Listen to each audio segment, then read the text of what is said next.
નમસ્કાર દર્શક મિત્રો, હું છું પરમાર અનિશા. તમે જોઈ રહ્યા છો લોક સામના ન્યૂઝ. તો જોઈએ આજના સમાચાર. સુરતથી અમારા રિપોર્ટર નૈતિક રેશમવાળા સાથે. ફરી વખત ખજોદ ડિમ્પિંગ સાઇટમાં લાગી આગ.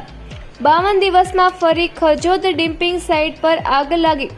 ભીષણ આગ ફાટી નીકળતા ધુમાડાના ગોટે ગોટા દેખાયા. ફરી કચરા કૌભાંડના આક્ષેપો ગાજે તેવી શક્યતા. આ ઘટનાએ પાલિકાના તંત્ર સામે ફરી સવાલો ઊભા કર્યા. ફાયર બ્રિગેડની અનેક ગાડીઓ ઘટના સ્થળે પહોંચી આગ પર કાબુ મેળવવા માટે સતત પ્રયાસો ચાલુ. પહેલા લાગેલી આગ 4 દિવસે માંડ કાબૂમાં આવી હતી. 52 દિવસ પહેલા લાગેલી આગ બાદ શું પગલાં લેવાયા તે અંગે હજુ કોઈ સ્પષ્ટતા નથી. જી વિજયભાઈ, થોડાક સમય પહેલા એક પત્ર લખવામાં આવ્યો હતો એસએનસીને જે કચરા ડમ્પિંગ સાઇટ ઉપર આગ લાગવાને લઈને અને કરપ્શનને લઈને. આજે ફરી આગ લાગશે, શું કહેશો?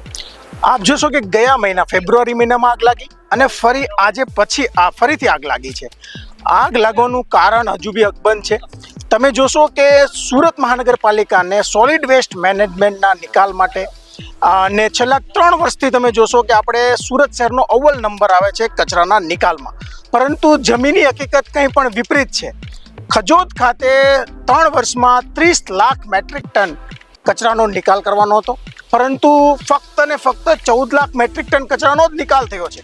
50%થી વધુ કચરો હજુ એઝ ઇટ ઇઝ ત્યાં જ છે. તો છેલ્લા 3 વર્ષથી સુરત મહાનગરપાલિકાને સમગ્ર ભારતમાં અવ્વલ નંબર કઈ રીતે આવે છે, ચોખ્ખાઈમાં આપણો નંબર કઈ રીતે આવે છે, ખૂબ ગંભીર પ્રશ્નો ઉદ્ભવ્યા હતા. અને ભ્રષ્ટાચાર અને પોતાનો પાપ છુપાવવા માટે જ આગ લાગી હોય તેવું દેખાય છે. આ કોઈ કુદરતી નહીં પણ માનવ સર્જિત આગ હોય તેવું ચોખ્ખું દેખાય છે. બીજી વાત, તપાસ સમિતિની રચના થઈ હતી.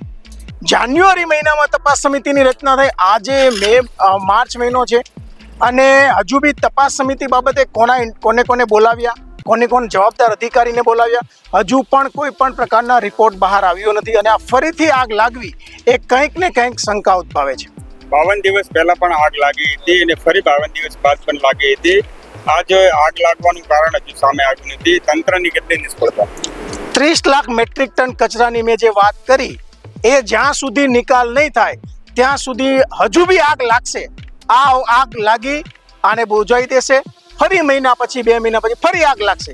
કારણ કે ખજોદ ખાતે એવી કોઈ ટેકનોલોજી નથી કે જે સુરત શહેરમાંથી જે સોલિડ વેસ્ટ નીકળે છે એનો સાયન્ટિફિક વે નિકાલ થાય.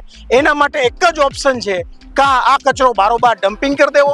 બીજો ઓપ્શન છે કે આ કચરાને સળગાવી દેવો. તો ફરી મળીશું એક નવા સમાચાર સાથે. ત્યાં સુધી જોતા રહો લોક સામના ન્યૂઝ.